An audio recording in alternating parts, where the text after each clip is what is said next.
T20 ప్రపంచ cup 2026 తర్వాత team India T20 captain Suryakumar Yadav అంతర్జాతీయ క్రికెట్కు గుడ్ బై చెబుతాడనే ప్రచారం జరిగింది. మ్యాచ్లో గెలిచినా ఓడినా 35 ఏళ్ల సూర్య రిటైర్మెంట్ ప్రకటిస్తాడని జోరుగా వార్తలు వచ్చాయి. అయితే అదేమీ జరగలేదు.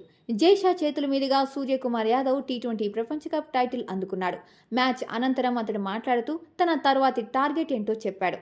దీంతో పరోక్షంగా రిటైర్మెంట్ వార్తలకు చెక్ పెట్టాడు.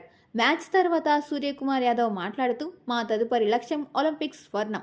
2028లో లాస్ ఏంజలీస్ ఒలింపిక్స్లో క్రికెట్లో గోల్డ్ మెడల్ సాధించాలని లక్ష్యంగా పెట్టుకున్నాం.